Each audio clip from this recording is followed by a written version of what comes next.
trillion. They do that by cutting nutrition programs for hungry children. They do that by cutting education and other programs that working families desperately need. Now, you have a congressman here, his name is Ryan Zinke. Now, I come from Vermont, traveled a long distance to get here. Alexandria comes from New York, traveled a long distance. Mr. Zinke does not have to travel a long distance to meet with you.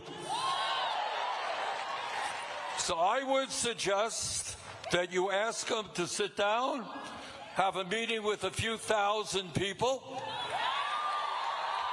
and ask him one simple question. Mr. Zinke, are you going to vote to cut Medicaid and education and nutrition to give massive tax breaks to billionaires who don't need it?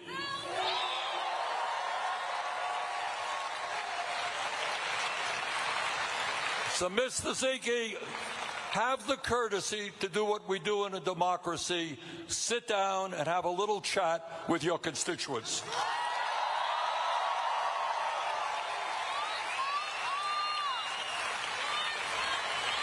And right now, it's not only tax breaks for the rich and cuts to Medicaid. Unbelievably, you have Mr. Musk, wealthiest guy on earth, running all over Washington, D.C. He is cutting the staff at the Social Security Administration big time. And here is the truth. The truth is that before Trump came in, the Social Security Administration was understaffed. And I, as a senator, and I am sure that every member of Congress and senator gets the same calls. We have calls from constituents. We're trying to get a hold of Social Security to talk about an issue that we have. Can't do it. You don't cut thousands and thousands of workers from the Social Security Administration when they are already understaffed.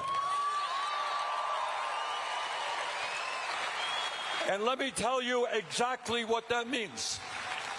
People who are old and with disabilities die when they can't get the benefits they are entitled to. That's a fact. They have done it in the past, and you cut the Social Security Administration, you're going to see thousands of people dying who should not be dying. That is outrageous.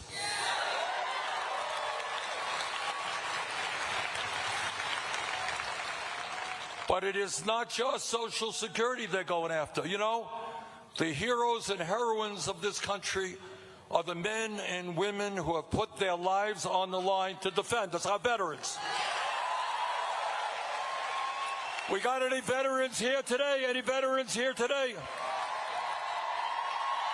Thank you.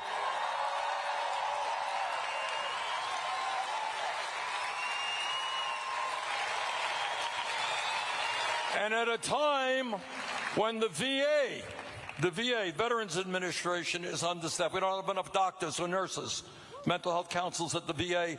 They have, Musk and his friends have the brilliant idea of firing 83,000 employees at the VA. And that will mean lower quality health care for our veterans and delays in them getting the benefits that they deserve. So what our message to Musk and Trump are: we are not going to allow you to destroy the Veterans Administration or Social Security.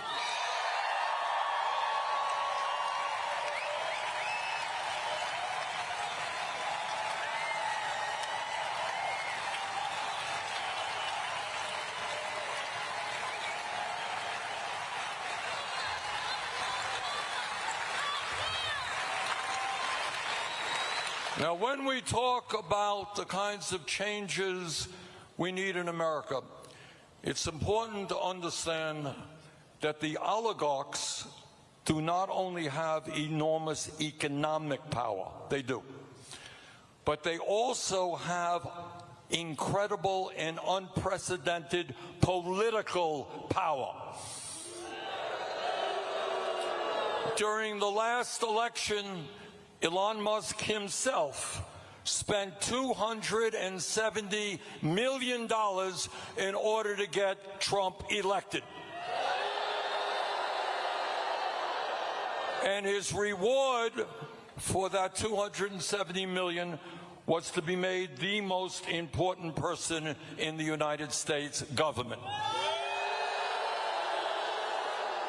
But it is not only Musk and Republicans who put huge amounts of money to elect right-wing candidates and to defeat those who stand up for the working class. It is Democratic billionaires as well. There is a reason why over the years the Democratic Party has not been as strong as it should be in standing up for the working class.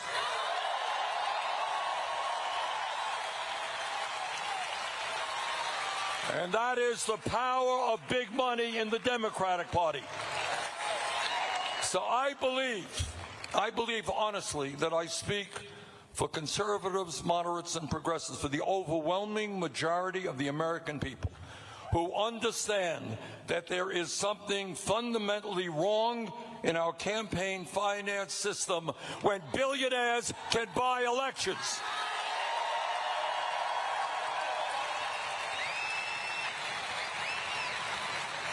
And that is why, together, we've got to get rid of this disastrous Citizens United Supreme Court decision.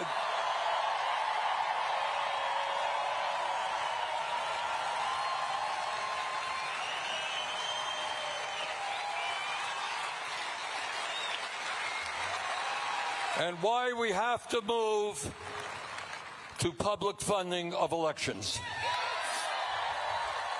You know, I may be a radical from Vermont,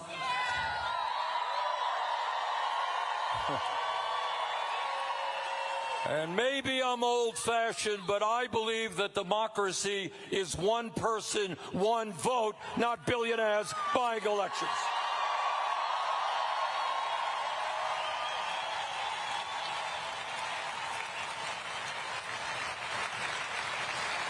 But it's not just oligarchy and the power of the rich that we are fighting. Right now, we are taking on a president who undermines our Constitution every day, who threatens our freedom of speech and freedom of assembly. We're taking on a president whose agents are riding around in unmarked cars, grabbing people off of the streets, putting them in vans, and taking them to detention centers in this country and abroad.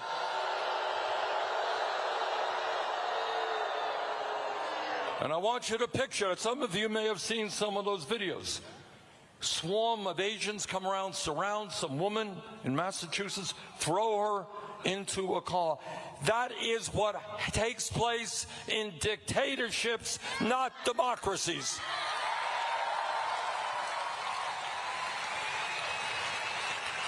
And as some of you know, by a 9-0 vote, the United States Supreme Court told Trump to bring back that gentleman from El Salvador.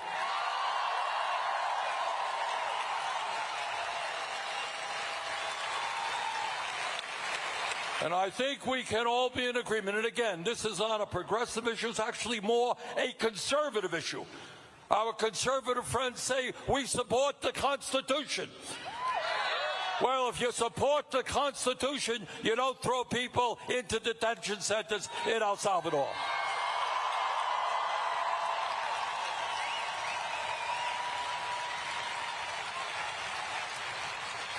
Every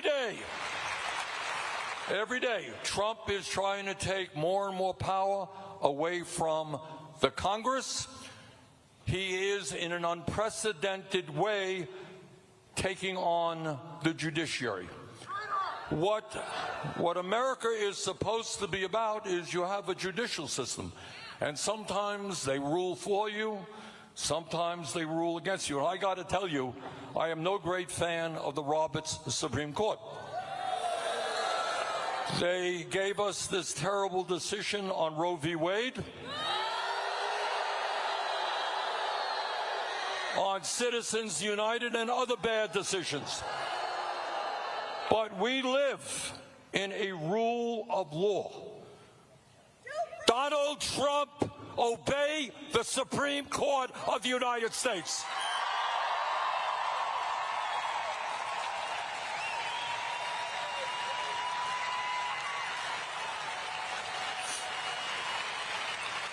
But he is not just trying to usurp power from the Congress and the judiciary. Apparently, Mr. Trump is unfamiliar with the First Amendment to the Constitution, freedom of speech. And in recent months, the President of the United States has sued ABC, CBS, Meta, the Des Moines Register. His FCC is now investigating NPR and PBS. And the other day he said CBS should lose its license. And what terrible crime did CBS commit? They criticized policies of the President of the United States. How terrible for the President to be criticized. So, Mr. President, you're living in a democracy whether you like it or not. And part of living in a democracy is to accept criticism. And if you can't take criticism, get out of the political process.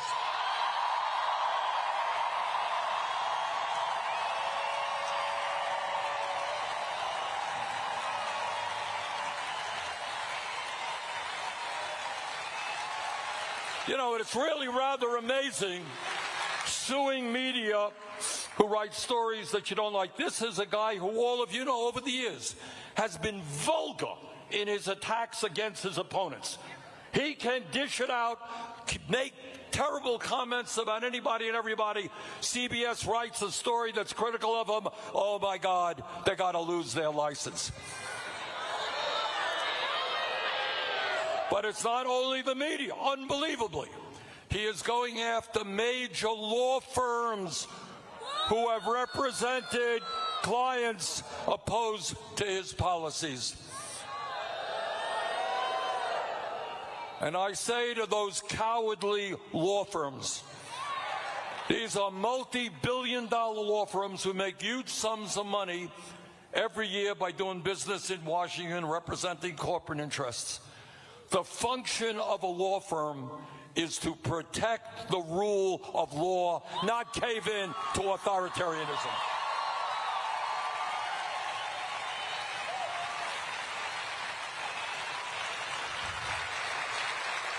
And he's going after universities.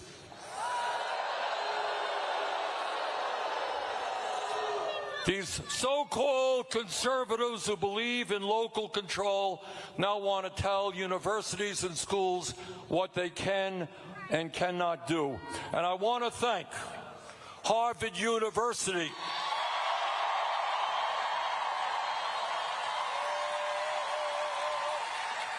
for standing up to Trump, and I hope every university in this country does the same.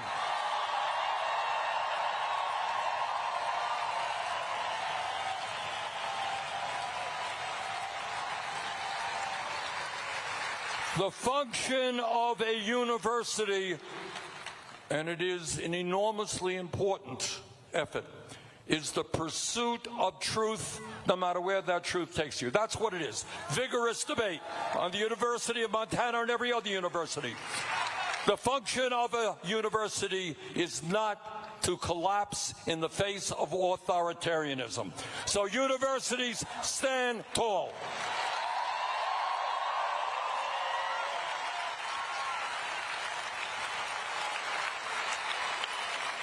But it is not just domestic policies of the Trump administration that should concern us. For the first time, embarrassingly, for the first time in the 250-year proud history of the United States, we have a president who is aligning us with a dictatorship in Russia.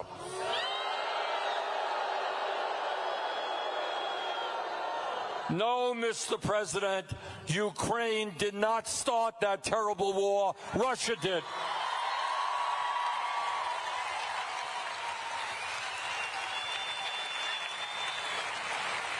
And let me tell you something else. We cannot continue to fund under Biden or Trump this horrendous Netanyahu war machine.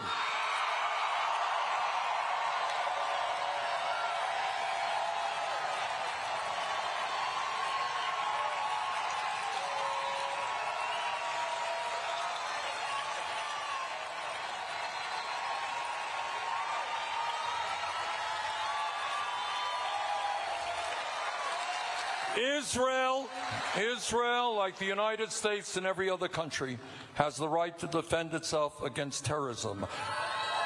But Israel does not have the right to wage a barbaric war against the people of Gaza, kill over 50,000, wound 110,000, and destroy the entire infrastructure of Gaza. And let me tell you something that is even worse and almost unimaginable. And in the beginning, I almost thought it was a stupid joke, bad joke. And that is, right now, Trump is talking about forcibly expelling the suffering people of Gaza and creating a Riviera for the billionaire class in Gaza.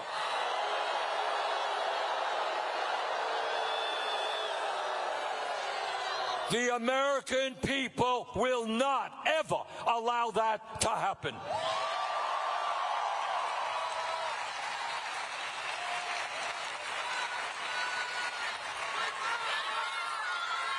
Our job right now in this pivotal moment in American history is to take on Trump every single day. But it is to do more than that.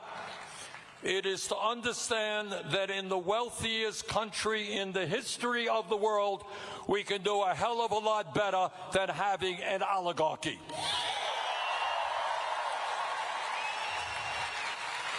While the richest people in America are becoming much richer, 800,000 Americans are sleeping out on the street. We have the highest rate of childhood poverty of almost any nation on earth, and 22% of our seniors are trying to survive on $15,000 a year or less. Brothers and sisters, the media doesn't talk about it much, and you don't hear much about it in Congress. 60% of our people in America today are living paycheck to paycheck. You all know what paycheck to paycheck life is about? I grew up in a family that lived paycheck to paycheck. I know a little bit about what that is like. And what it means is that every day, moms get up and say, how can I afford to provide decent quality food for my kids? What happens if my dad becomes ill? How can I afford to buy the prescription drugs that he needs? What happens if my landlord raises my rent and I can't afford to pay it? What happens if my car breaks down and the mechanic says I got a $1,000 bill? I don't have $1,000 bucks. How am I going to get to work? What happens if I can't get to work? I'm going to lose my job. I lose my job. How do I feed my family? Millions and millions of working class people, low income people, are living under incredible stress. And you know what the impact of that stress is? They are dying in significantly younger ages than they should. Do you all know that?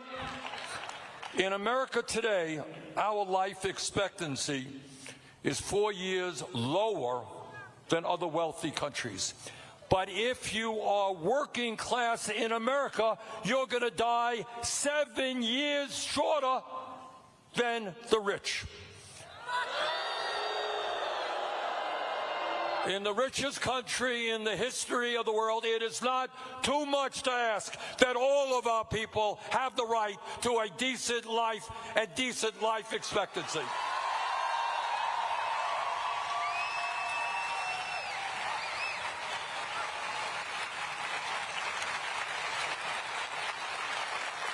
You know, back in 1944, Franklin Delano Roosevelt, one of the great presidents in American history,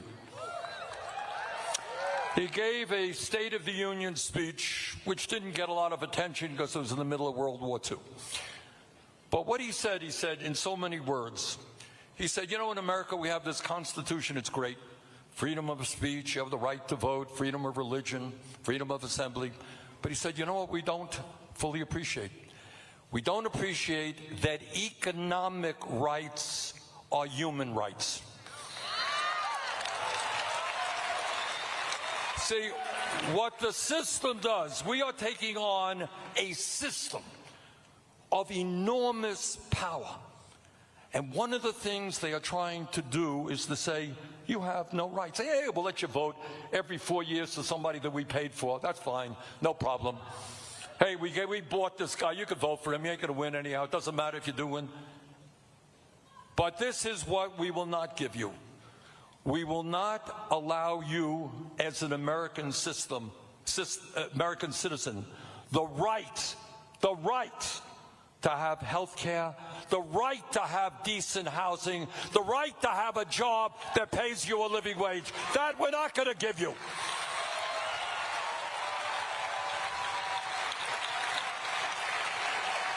So, brothers and sisters, our job is to really take that on in as bold a way as we can, and to stand up and say, you know what, we are human beings. Good, we want the right to vote, very important. Freedom of speech, very important. But you know what? In the richest country in the history of the world, where technology is going to make us richer, we want an economy that works for every single man, woman, and child, not just Musk and his billionaire friends.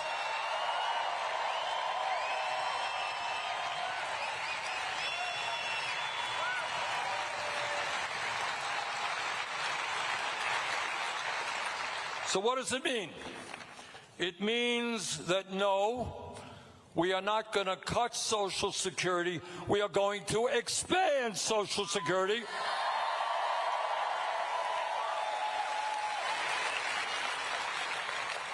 It means that at a time when millions of workers are earning starvation wages, we're going to raise the minimum wage to a living wage.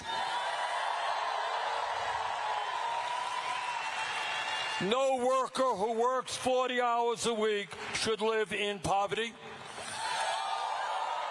It means that no, we're not going to give Musk and his billionaire friends a tax break. We're going to demand they start paying their fair share of taxes.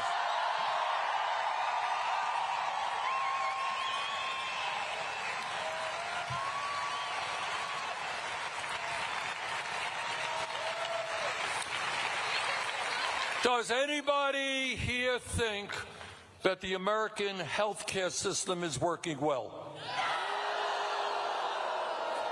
We are spending almost twice as much per capita on healthcare, over $14,000 a year, double what other countries are spending. And yet we are the only major country on earth not to guarantee healthcare to all people as a human right. 85 million of us are uninsured or underinsured. Anybody here have a high deductible? 60,000 people a year die because they don't get to a doctor on time.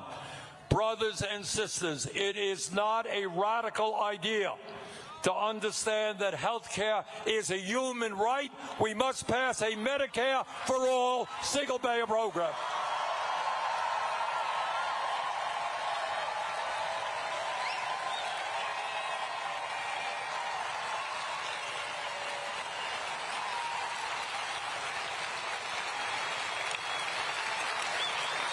In Vermont and all over this country, we have a housing crisis, and it is not just 800,000 who are homeless. It is 20 million people who are spending half of their limited income on housing. Maybe, just maybe, instead of spending $1 trillion on the military-industrial complex, we build 5 million units of low-income and affordable housing.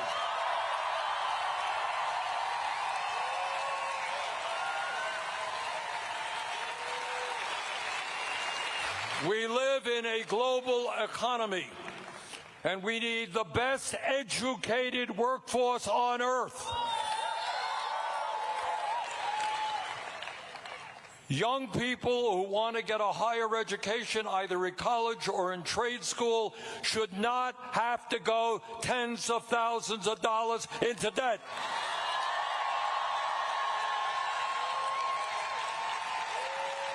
Education not only makes important sense for our economy, education, growing intellectually, is something that every human being is entitled to. We must make public colleges and universities tuition-free and cancel all student debt.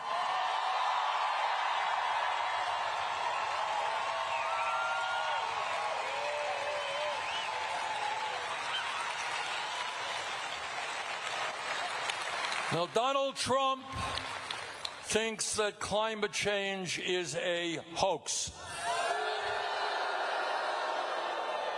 He is dangerously wrong. And our job is to lead the world in transforming our energy system away from fossil fuel into energy efficiency and sustainable energy, and create millions of jobs as we do that.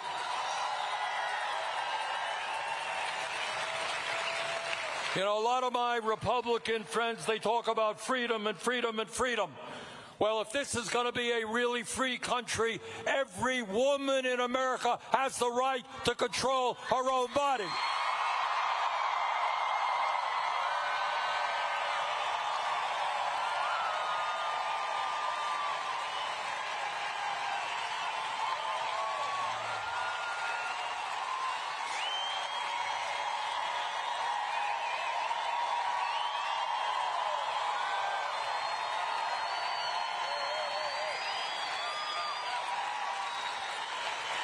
Let me read something to you, which was a statement made in 1857, a few years ago, by the great abolitionist Frederick Douglass. You all remember Frederick Douglass? I want you to hear what he said. This is in the years preceding the Civil War, when the great struggle of the time was whether or not this country would end the nightmare of slavery. Listen closely what Douglass said back then and see its relevance for today.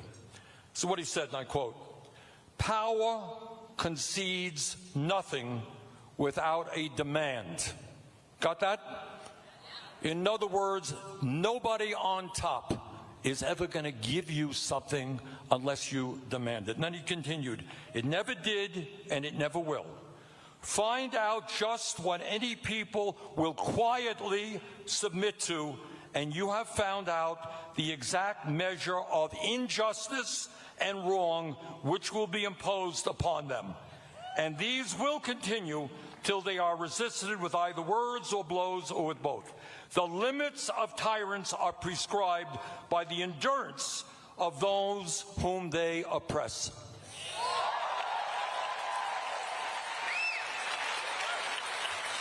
Brothers and sisters, we are tired of being oppressed.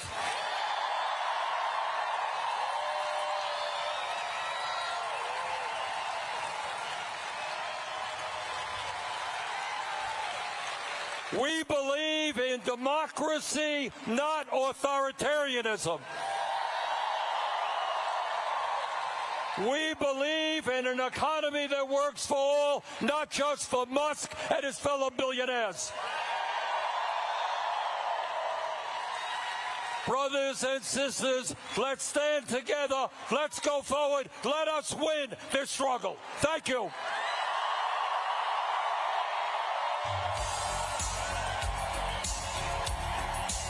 Of years ago, because my daughter Karina thought that Vermont was not rural enough.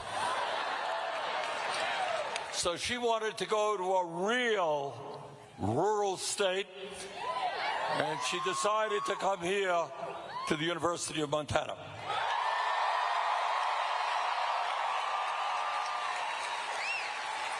And while she was here, she met a boyfriend named Blake. They got married. And today I am the grandfather of two beautiful kids, Cole and Tessie. So thank you, University of Montana, for bringing them together.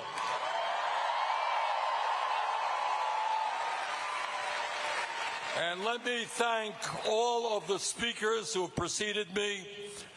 A special thanks to Sarah Nelson, one of the great trade union leaders in America.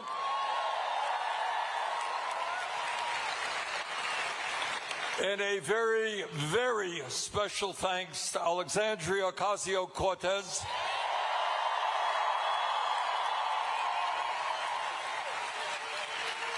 who is not only a great Congresswoman from New York, but has been an inspiration to millions of young people throughout the country.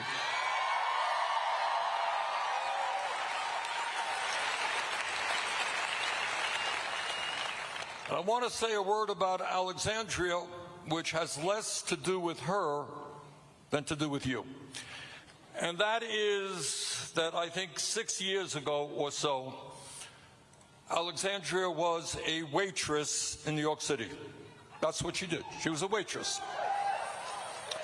And she looked around her in a community which has very serious problems, and she said, you know what, we can do better. And she decided, with no money, with no organization, but with just a spirit to fight for justice, she organized, and she took on one of the most powerful people in the U.S. Congress, and she defeated him.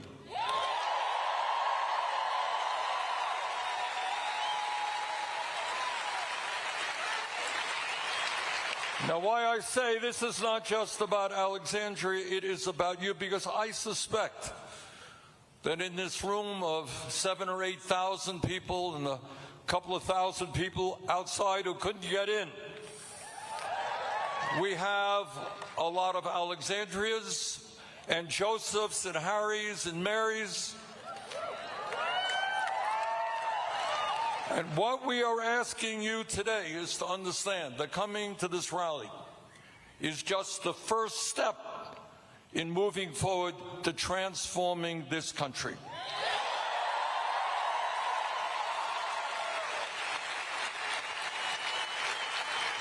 Donald Trump has taken us into an unprecedented moment in modern American history, and we have got to respond in an unprecedented way.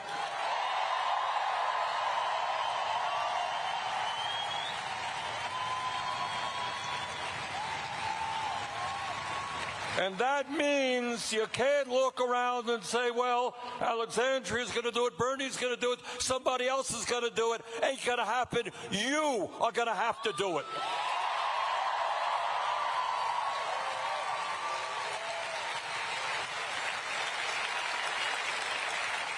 Now, brothers and sisters, Alexandria and I have been all over the country, and we've seen record-breaking turnouts.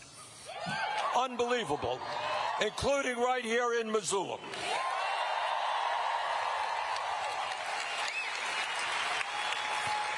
And I believe that people, and it's not just Democrats, and it's not just independents, you got Republicans coming out as well.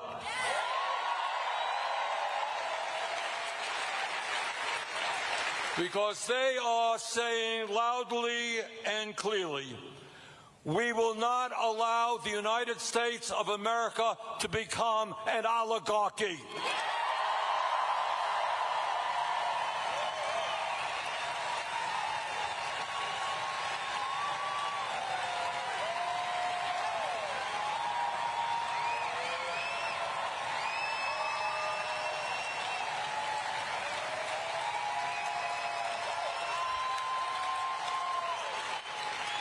In America today, one person, I want you to hear this clearly, one person, you may have heard of him, his name is Elon Musk.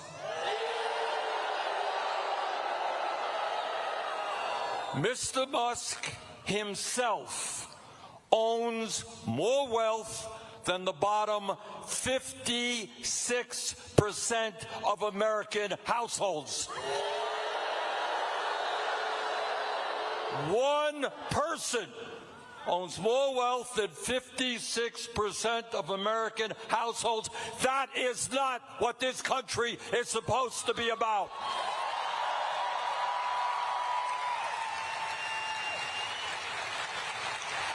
But it is not just oligarchy. The American people, conservative, progressive,